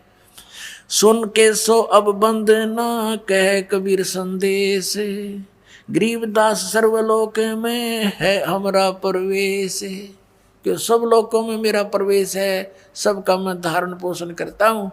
और पुण्यात्माओं यही हमारे सदग्रंथ बताते हैं। श्रीमद् भगवद गीता अध्याय नंबर 15 के 1 से 4 और 16-17 श्लोक में कहा है कि ऊपर को जड़ नीचे को तीनों गुण रूपी शाखा वाला संसार रूपी वृक्ष है, और जो संत इसके बारे में सारे पार्ट्स बताता है, इसके तना कौन भगवान है, डार कौन भगवान है, शाखा कौन, पत्ते कौन, वो तत्वदर्शी संत है। तो परमात्मा स्वयं ही तत्वदर्शी संत की भूमिका करने आते हैं, सही ज्ञान बताते हैं। अक्षर पुरुष एक पेड़ है, निरंजन वा की डार, और तीनों देवा शाखा है, ये पात्र संसार। गीता ज्ञानदाता कहता जब तत्वदर्शी संत मिल जाए, चौथे श्लोक में 15वें अध्याय के गीता जी में, उसके पश्चात परमेश्वर के उस परम पद की खोज करनी चाहिए, जहाँ जाने के बाद साधक लौट कर कभी संसार में नहीं आते, और जिस परमेश्वर ने सारे ब्रह्मांडों की रचना की है। ऊपर को जड़ वाला, नीचे को तीनों गुण रूपी शाखा वाला। जड़ कौन है? ये परम अक्षर पुरुष है, पूर्ण परमात्मा। कबीर साहब है संसार रूपी वृक्ष की जड़, यानी जड़ से सबको आहार मिलता है। अध्याय नंबर 15 के श्लोक 16-17 में गीता जी में कहा है, 3 पुरुष बताए, सर्वपुरुष और अक्षर पुरुष। ये तो नाशवान है, इनके अंतर्गत जितने प्राणी ये भी नाशवान है, और लेकिन जीवात्मा किसी की नहीं मरती। 17वें श्लोक में कहा है कि उत्तम पुरुष है तु अन्य परमात्मा इति उदाहरते, ये लोक चरमाविष्य विवर्ती अवय ईश्वर है।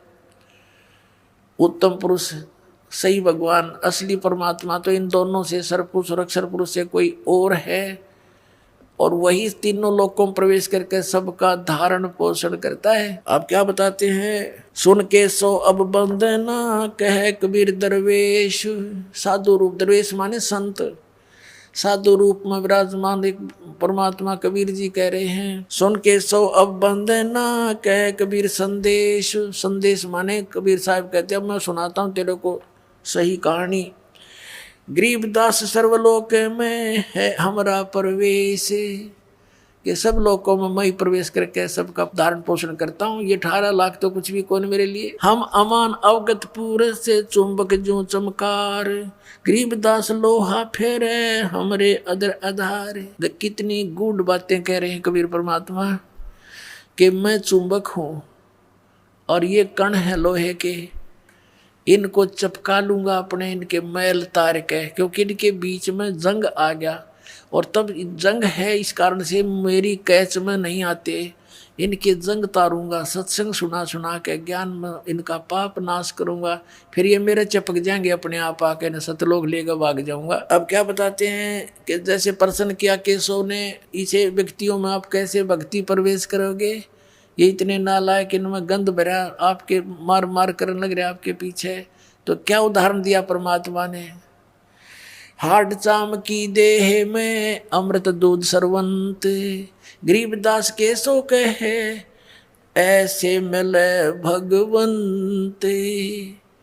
जैसे एक भैंस या गाय के शरीर में हाड चाम मांस भरा पड़ा है, और उसमें कहते हैं उसमें फिर दूध भी उसी में होता है। ऐसे ही ये कितना इनका शरीर खराब है, जैसा भी तो अंडरस्टूड है, हार्ड चाम्स का बना हुआ पुतला। तो जब मैं इसमें अपनी भक्ति प्रवेश करूंगा, जैसे भैंस को गर्भ रहता है, ऐसे ही परमात्मा यानी संत अपने वचन से बीज डालते हैं अपनी शब्द की शक्ति से, और वो भक्ति फिर जैसे बच्चा बनता है, बच्चा बाहर आता है तो दूध की बाल्टी ठोकने लग जाता है, वो हार्ड चाम की शरीर वाली भैंस और गाय कहते ऐसे ही ये भक्ति ऐसे बना दूंगा इनके अंदर, इस हार्ड चाम की देह में, और ऐसा मंत्र दूंगा इनके अंदर भक्ति प्रवेश होगी, जैसे दूध चला करे ऐसे बना दूंगा इनके अंदर। हार्ड चाम की देह में दूध रतन सरबंत, गरीबदास घट पेंडे में ऐसे है भगवंत। थन दूधी को पाड़ के जय कोई देखे दूध, गरीबदास उस घट पेंड में हाड चाम और गूदी। कहते थन दूधी ने चीर के, यदि माँ के सतन को, दूध को, गाय के सतन को या चीर के देखे, कब? जब तक उसको बच्चा उत्पन्न नहीं हुआ है, उससे पहले अगर उस पूरे शरीर का ऑपरेशन करके देख ले भैंस का या गाय का, दूध नहीं पावे, और फिर उसी हार्ड चाम, उसमें हार्ड चाम मिलेगा, और फिर उसी के अंदर फिर दूध की बाल्टी भरने लग जाती है। तो ऐसा प्रोसीजर है एक, तो वो अपनाएंगे ये भक्त बच्चे, नाम लेंगे, इनके अंदर भक्ति ऐसे पले फूलेगी। फिर परमात्मा कहते हैं जैसे माता गर्भ को रख यतन बना, और ठेस लगे तो छन्न हुआ तुम्हारी, ऐसे भक्ति जा। अब नाम ले लिया, मर्यादा रखी नहीं तो खराब होगी भक्ति आपकी। सबसे पहले मर्यादा है, मर्यादा बिना भक्ति बन नहीं सकती। जैसे माता गर्भ को किसी बहन बेटी को गर्भ रहा हो, अब उसके विषय में वही जानती है, कितनी चिंतित होती है, करवट लेती है तब भी न सोचे भगवान कहीं मेरे बालक का ठेस ना लग जा, झटका ना लग जा, दाब ना आ जावे और ये खराब ना हो जा। चलते फिरते भी ऊंचे नीचे पैर रखते समय भी डरती है कहीं बच्चा ना गिर जा। फिर भी और भी खान पान की बहुत सावधानी बरती है। कहते हैं जैसे माता गर्भ को रख यतन बना और ठेस लगे तो क्षण हो जा तुम्हारी ऐसे भक्ति जा। तो ऐसे ये गर्भ यानी भक्ति गर्भ उसी दिन प्रारंभ हो जाता जिस दिन आप मंत्र प्राप्त कर लेते हो।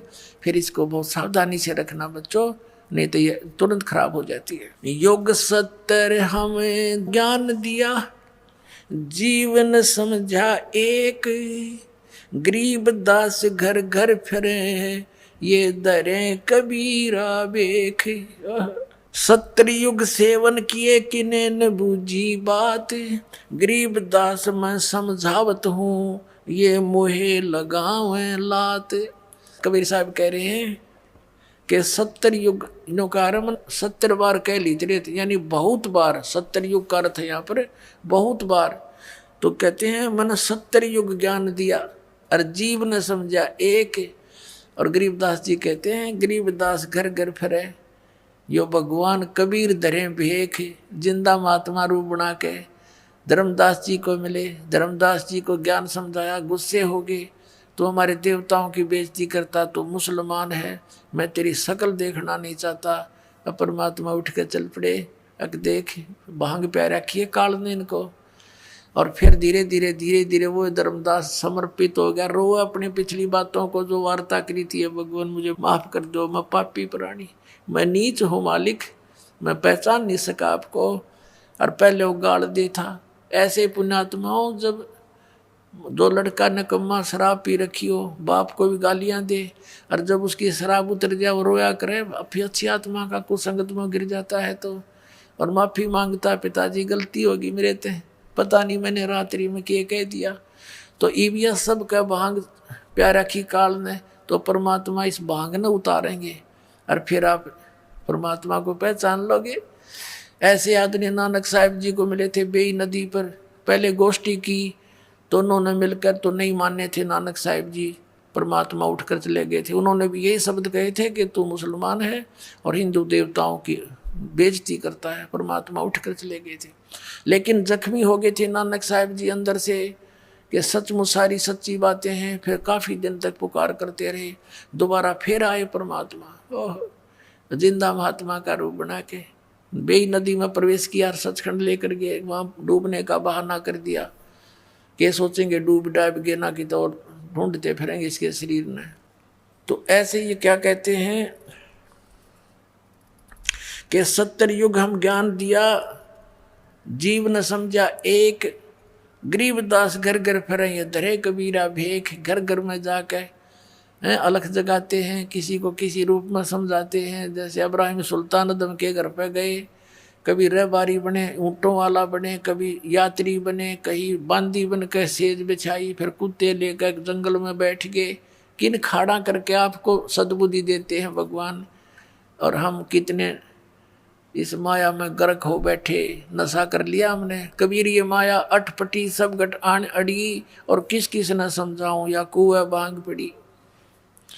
70 युग सेवन किए किन्हें न बूझी बात।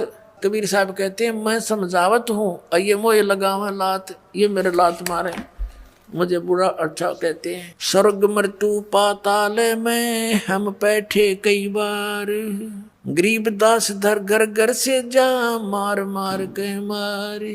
कि ये मेरे पीछे पड़ जाते हैं, मारो मारो, युग झूठा है कपटी है। कल्प कोट युग बीतिया हम आए तिस बेर, गरीबदास के सो सुनो देन भक्ति की टेर। कि हम भक्ति को उजागर करने के लिए आए हैं। हमारी जात अपूरे भी पूर्व रहन हमारे, गरीबदास कैसे जुड़े इस पश्चिम के कातारे। अब जैसे परमात्मा कहते हैं हम तो अपूर्वी हैं, हमारा तो लोक सतलोक है, फिर भी हमारी जो बातें हैं यहाँ की रीति रिवाजों के विपरीत हैं, इसलिए ये हम पहचान नहीं पा रहे। हम कहते हैं बीड़ी शराब मांस तम्बाकू प्रयोग नहीं करना, इन देवी देवताओं की पूजा नहीं करना, इनका यह बात समझ में नहीं आती, इसलिए मेरे दुश्मन बन जाते हैं। ये साधना इनकी ठीक नहीं। हम हैं पूर्व ठेठ के ये उत्तरे अवगट घाट, गरीबदास जीव दक्षिण के यो ना मिलती साठ। जैसे उत्तर के रहने वालों की और दक्षिण में रहने वाले अपने यहाँ के भारतवासियों की सारा कल्चर विपरीत है। वो मांस खाते हैं, उनकी सारा दिन पान थूकते रहते हैं, और यहाँ वालों की उनको पसंद नहीं। तो इस प्रकार कहते हैं हम समझो उत्तर और दक्षिण वाले हो करके हमारी ऐसी रीति है, ऐसी बातें हैं, तारा गले ना उतरती, और ये सच्ची है। अनंत कोट बाजी जहाँ रचे सकल ब्रह्मंडी, गरीबदास मैं क्या करूं यो काल कर जीव खंडी। अब परमात्मा कहते हैं मैं इतना समर्थ हूँ। कबीर साहब कहते हैं अनंत करोड़ ब्रह्मांड रच रखे मैंने, ये रचे सकल ब्रह्मांड और सभी जीवों की उत्पत्ति मैंने की, मैं इतना समर्थ हूँ। और फिर कहते हैं गरीबदास मैं क्या करूँ यो काल करे जीव खंडे। ये काल मेरे जीव को नाम तुड़वा देता है, मुझसे बहक आकर के अपने पाले में ले जाता है, और हमारी बात पर यो तसल्ली आने नहीं देता। तब धर्मदास ने कहा था भगवान जब आज ही ये आपको इतना आड़े अड़ रहा है काल, और आगे कलयुग तो आप बता रहे हो बहुत घोर कलयुग होगा, ऐसे जालिम लोग हो जाएंगे हैं, कोई सुनेगा नहीं, लज्जा नहीं रहेगी, बड़े छोटे की हैं आन कान नहीं रहेगी, तब कैसे समझाओगे। तो परमात्मा ने कहा था वो जादू जंत्र मेरे पास है, मैं कैसे समझाऊंगा, पर तुझे भी नहीं बताता, पर तू बताना नहीं जो मैंने मंत्र मंत्र तुझे दे दिए। अब परमात्मा ने ये शिक्षा देनी थी आपको। चौथा युग आ गया पुण्यात्माओं, जनता को जरूरत नहीं थी पढ़ने की, ब्राह्मण लोग पढ़ा करते सदग्रंथों को, और उनने जो ज्ञान बता दिया उसको फाइनल मान के उसी आधार से पूजा करा करते थे वो, और सुखी रहते थे। क्योंकि घना चतुर होते आदमी घना दुखी हो जाए, ये हम घने चतुर हो गए हैं, भक्ति छोड़ दी क्योंकि किसी ने देखा भगवान क्यों, नास्तिक हो गए, गलत साधना करने से लाभ हुआ नहीं। लेकिन ये शिक्षा भी इसलिए देनी पड़ी कि आप भगवान को पहचान लोगे। अब इस प्रसंग को पूरा करते हैं। अब वहाँ लाखों व्यक्तियों ने उपदेश लिया, केशव और परमात्मा का चर्चा सुनकर सबको दोहर देकर विदा किया। अंतिम दिन सब जाने लग रहे थे, उधर से अपना टेंट तंबू इकट्ठे करके बैलों पर लाद लिए सब बंजारों ने, जो साथ में आए हुए थे सतलोक के बच्चे हंस आत्माएं। और वहाँ खड़े हैं कबीर केशव, शेख तकी, सिकंदर लोधी, परमेश्वर कबीर जी और केशव जी, और बहुत सी जनता भी शेष वहाँ खड़ी थी। तब वो बैल चल पड़े, बंजारे भी साथ, वो सतलोक से आई हुई आत्माएं वो भी चल पड़ी। तो उन्हें सामने गंगा को पार करना था। गंगा का पानी एकदम डाउन हो गया और घुटने घुटने पानी रह गया, और वो पार हो गए, सारे निकल गए बाहर। तब सब देख रहे हैं कि एकदम गंगा उतर गई, एकदम इतना डाउन फॉल हो गया इसमें। और वो बाहर जाती फिर इतनी फुल स्विंग पे आश्चर्य व्यक्त कर रहे हैं, तेरा गजब हुई इतनी जल्दी, या फिर भड़काएगी सा क्या हो गया इसमें। वो के जाने परमात्मा खड़े तेरे पास, तुम्हारे पास में हम जीव हैं। तो फिर सिकंदर ने कहा कि हे केशव आप जाओ, आपके बैल चले गए हैं, आपके साथी दूर चले जाएंगे वो। तब देखा उन्होंने सारा क्या कहाँ गए। जब देखा इधर तो कहीं कोई बैल नहीं, कोई बंजारा नहीं, नहीं तो 9 लाख बैल और कम से कम 50,000 वो भगत आ रहे। और वहाँ तो 6 किलोमीटर तक इधर लाइन लग जाए उनकी, वहाँ देखा कुछ भी नहीं। तब वो कहता सिकंदर कि कहाँ गए वो बंजारे और बैल। परमात्मा बोले जहाँ से आए थे वहाँ गए। और उसी समय केशव खड़ा था। केशव जो का त्यों शरीर केशव वाला, कबीर परमेश्वर में समा गया, अकेले कबीर साहब रह गए। बोलो सतगुरुदेव।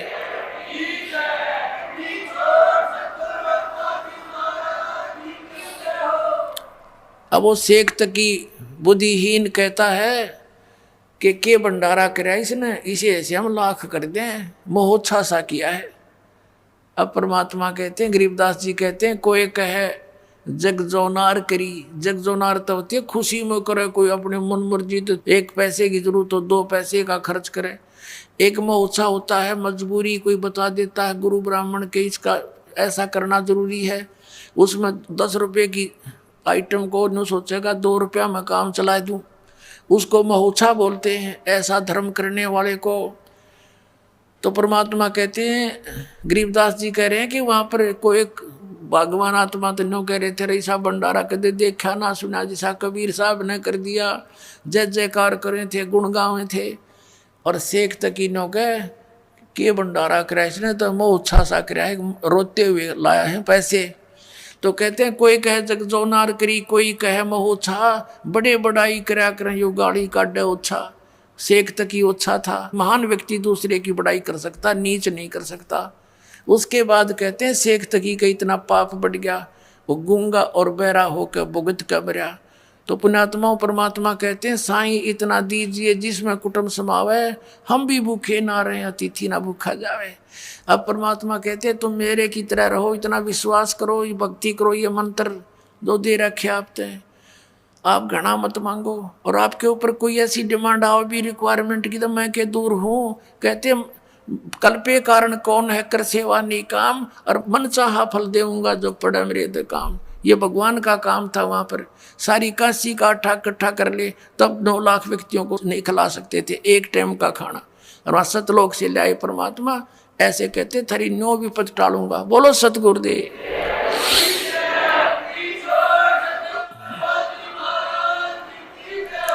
भाई जो गुरु बचन पे डट गे रकट गे फंद 84 के।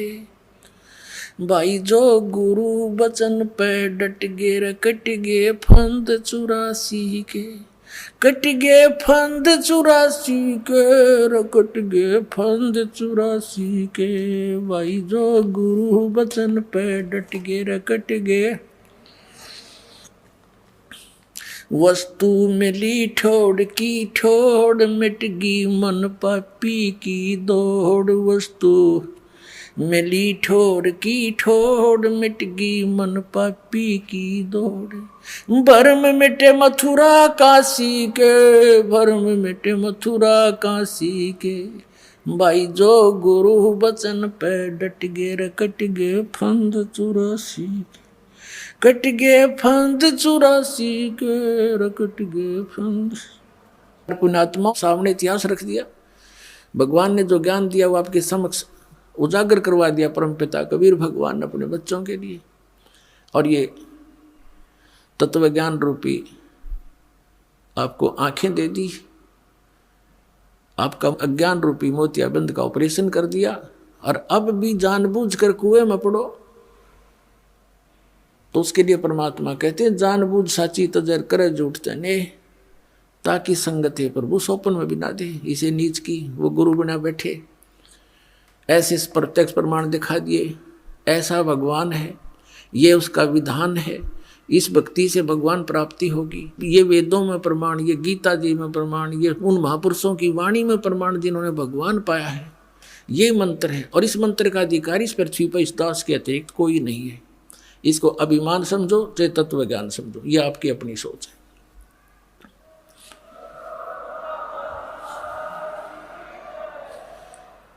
और आज इस दास को, अपने वफादार कुत्ते को आपके लिए भौंकने के लिए, धनियों को जगाने के लिए आप फिर भेज दिया।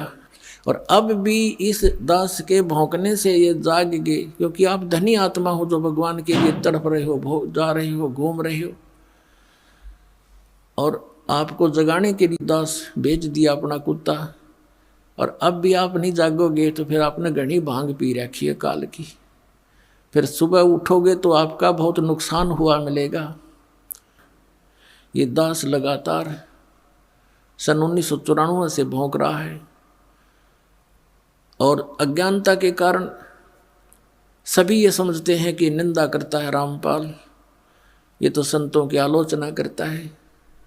पुण्यात्माओं जरा ध्यान से सुनो इस दास के वचनों को, और जो प्रमाण दिए जाते हैं उन्हें गहराई से सोचो। आपने फिर आलोचना की परिभाषा ही नहीं पता, आलोचना कहते किसे। पुण्यात्माओं, ये दो अक्षर का भेद बतानिया, ये दास है परमात्मा के भेजा हुआ। कहते हैं समझा है तो सिर दर पाओ और नीरे सदाओ, ये संसार समझदा नहीं, कहंदा श्याम दोपहरे नो, गरीब दास ये वक्त जाता रोगे इस पैरे नो। और ये दास के बिना कोई अधिकारी नहीं। पुण्यात्मा, तुम्हारा सौभाग्य है, आपको ये मंत्र कितना आसानी से मिल गया। आप कितनी पुण्यकर्मी प्राणी हो, क्योंकि लाल की कीमत जौहरी जानता है। ये दास जौहरी है, तुम लाल हो।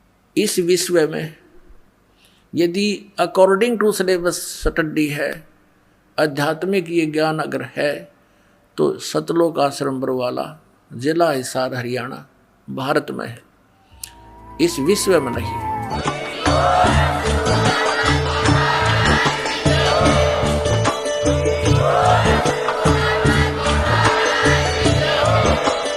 सत सही